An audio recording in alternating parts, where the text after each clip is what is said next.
Assalamualaikum warahmatullahi wabarakatuh. Saya M. Falik Aska Hanifa dengan NIM 11022 13054. Di sini saya akan membawakan podcast yang bertemakan indahnya keberagaman dan pentingnya toleransi di Indonesia. Indonesia adalah negara dengan sejuta keberagaman. Keberagaman yang ada telah menjadi simbol persatuan dan dikemas dalam Bhinneka Tunggal Ika. Oleh karena itu, kita harus menjaganya agar tetap utuh dan harmonis. Namun, belakangan ini Indonesia kerap mengalami krisis toleransi. Perbedaan yang ada justru menimbulkan perpecahan. Padahal, perbedaan itu sendirilah yang seharusnya membuat Indonesia menjadi indah karena lebih berwarna. Sebagai warga negara yang baik, kita harus tetap menjaga persatuan dan kesatuan dengan menganut paham toleransi. Jangan sampai Indonesia terpecah belah akibat isu-isu negatif.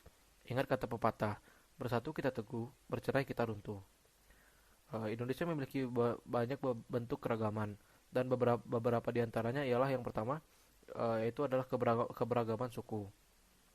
Indonesia adalah negara kepulauan. Dari geografis yang berbeda-beda tersebut, Indonesia memiliki banyak sekali suku.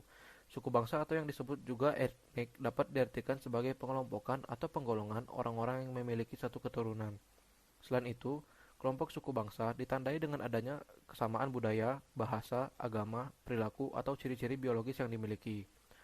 Setiap suku bangsa mempunyai ciri atau karakter tersendiri, baik dalam aspek sosial maupun budaya. Indonesia memiliki lebih dari 300 kelompok suku, lebih tepatnya 1.340 suku bangsa. Yang kedua, terdapat keberagaman agama. Indonesia adalah negara yang religius. Hal itu dibuktikan dalam sila pertama Pancasila, yaitu ketuhanan yang Maha Esa. Kebebasan dalam beragama dijamin dalam UUD 1945 pasal 29 yang menyatakan bahwa negara berdasar atas ketuhanan yang Maha Esa dan negara menjamin kemerdekaan tiap-tiap penduduk untuk memeluk agamanya masing-masing dan beribadat menurut agamanya dan kepercayaannya itu. Nah, di Indonesia sendiri ada 6 agama yang diakui oleh negara. Agama-agama yang diakui negara terdapat agama Islam, Kristen, Katolik, Hindu, Buddha, dan juga Konghucu. Keenam agama harus hidup berdampingan di masyarakat dengan prinsip toleransi antar umat beragama. Berikutnya terdapat keberagaman ras. Ras merupakan klasifikasi yang digunakan untuk mengkategorikan manusia melalui ciri fenotip atau bisa disebut ciri fisik dan asal-usul geografis. Asal mula keberagaman ras di Indonesia disebabkan oleh beberapa faktor seperti bangsa asing yang singgah di tanah air, sejarah penyebaran ras dunia, dan juga kondisi geografis. Ada beberapa ras yang tersebar di berbagai wilayah di Indonesia, yaitu ada ras Malayan Mongoloid yang berada di Sumatera, Jawa, Bali, Nusa Tenggara Barat, Kalimantan, dan Sulawesi. Ras Melanesoid mendiami wilayah Papua, Maluku, dan juga Nusa Tenggara Timur. Selain itu, ada juga ras Asiatik Mongoloid yang tersebar di berbagai wilayah di Indonesia, yaitu seperti Tionghoa, Jepang, dan Korea. Terakhir ada ras Kaukasoid, yaitu orang-orang India, Timur Tengah, Australia, Eropa, dan Amerika.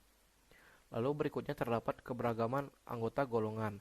Dalam masyarakat multikultural, keberagaman golongan bisa terjadi secara vertikal dan horizontal. Untuk vertikal, terdapat hierarki lapisan atas dan lapisan bawah yang cukup tajam. Contohnya seperti status sosial, pendidikan, jabatan, dan sebagainya. Secara horizontal, biasanya anggota golongan setara dan tidak ada hierarki. Namun, hal ini mengakibatkan banyak yang merasa anggota golongannya paling benar, sehingga merendahkan anggota golongan lainnya.